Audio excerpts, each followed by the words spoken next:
महान विद्वान मंडन मिश्र जी की निवास है। यहीं पर वो रहा करते, तपश्चर्या करते थे। और उस समय वो बौद्ध धर्म के बहुत बड़े प्रकांड विद्वान थे, बौद्ध धर्म से दीक्षित हो चुके थे। भगवान शंकराचार्य जी अपनी धर्म ध्वजा को फहराते हुए यहाँ आए, क्योंकि विद्वान लोगों को जब पराजित करते थे तो सारे जो उनके अनुयायी थे वो भी पराजित हो जाते थे, अनुयायी बन जाते थे। और ये मंडन मिश्र का बहुत बड़ा उस समय नाम था। उनकी धर्म पत्नी भारती जी थी। यहाँ पर तोता भी संस्कृत, पशु पक्षी भी संस्कृत बोला करते थे और लोगों का बड़ा इनके प्रति श्रद्धा आदर भाव था। ऐसे प्रकांड विद्वान और तप के धनी मंडन मिश्र जी के पास भगवान शंकराचार्य जी स्वयं पैदल चलकर आए, क्योंकि उनको धर्म की ध्वजा फिर से फहरानी थी, सनातन धर्म को फैलाना था। तो मंडन मिश्र के पास आए और प्राणायाम करके और आकाश मार्ग से, क्योंकि उस समय वो तर्पण कर रहे थे अपने कोई अन्य क्रियाक्रम में साधना व्यस्त थे, कोई आ नहीं सकता था, प्रवेश नहीं कर सकता था।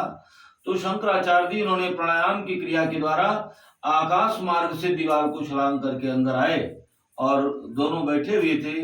तो उन्होंने कहा को मुंडा, फिर वहीं से बात शास्त्रार्थ प्रारंभ हो गया और बोला मैं शंकराचार्य हूँ, आप हमें शास्त्रार्थ में पराजित करिए, नहीं तो आप हमसे शास्त्रार्थ कीजिए, जो पराजित हो जाएगा उसका शिष्य बन जाएगा, ये पहले रहता था। तो मंडन मिश्र जी को उन्होंने शास्त्र में कई दिन शास्त्रार्थ चला, पराजित कर दिया गया। तो उनकी धर्म पत्नी ने कहा नहीं, अभी उनका आधा शरीर मैं भी बची हूँ, पहले मुझे भी पराजित करो। तो उन्होंने काम शास्त्र के बारे में पूछा। शंकराचार्य जी ने कहा मैं तो ब्रह्मचारी हूँ, मुझे मालूम नहीं है, 6 महीने के लिए मुझे फुर्सत दीजिए, मैं 6 महीने काम शास्त्र जान करके उसका ज्ञान लेकर फिर आऊंगा, फिर शास्त्रार्थ करूंगा। तो इसलिए भगवान शंकराचार्य जी चले गए और उन्होंने किसी राजा के शरीर में काया प्रवेश किया और अपने शरीर को किसी गुफा में सुरक्षित कर दिया और अपने शिष्यों के द्वारा, और फिर उस राजा के शरीर में रहे कुछ दिनों तक, वहां काम शास्त्र का अध्ययन किया। और एक शिष्य को भी ले गए थे और उसको बता दिया था राजा के शरीर में प्रवेश करूंगा और मैं जो जो बोलूं आप लिखते चले जाना। तो रानियां समझ गई ये कोई और है, राजा नहीं है, इसलिए उनके शरीर को खोज रही थी, मिल जाए तो शरीर को नष्ट कर देते हैं तो ये हमेशा राजा बना रहेगा। लेकिन ऐसा नहीं हुआ और उन्होंने काम शास्त्र को सीख लिया और फिर शरीर को छोड़ करके फिर अपने शरीर में आ गए और स्त्रियों को पता नहीं चल पाया, रानियों को। तो ये वो दैवी स्थान है, इसलिए यहाँ पर हम आपको दिखा रहे हैं ये जल। अभी हमने शिव शंकर जी के शिवलिंग पर जितना भी जल प्रवाहित किया है उससे अधिक यहाँ पर निकलता चला जा रहा है हमेशा जल।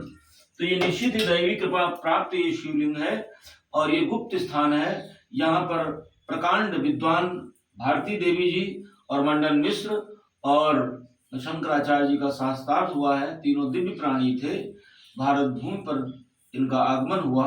तो ऐसे दिव्य स्थान मंडलेश्वर इसको बोलते हैं, मंडलेश्वर। तो इस उन्हीं के नाम से मंडलेश्वर, मंडन मिश्र के नाम से मंडलेश्वर पड़ा। ये गुप्त स्थान है, इसलिए गुप्तेश्वर महादेव कहते हैं। इसलिए आप सब लोग महादेव के दर्शन करें और अपने जीवन को धन्य करें। परमात्मा की परम कृपा से, दुर्गा माँ की असीम कृपा से हमारा भी यहाँ आना हुआ। इसलिए हर हर महादेव, जय शिव शंभो।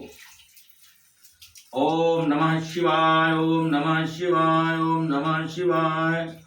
ओम पार्वती पते हर हर महादेव। ओम गणेशाय नमः, ओम गणेशाय नमः। ओम ऐं ह्रीं क्लीं चामुण्डाय विद्याय नमः।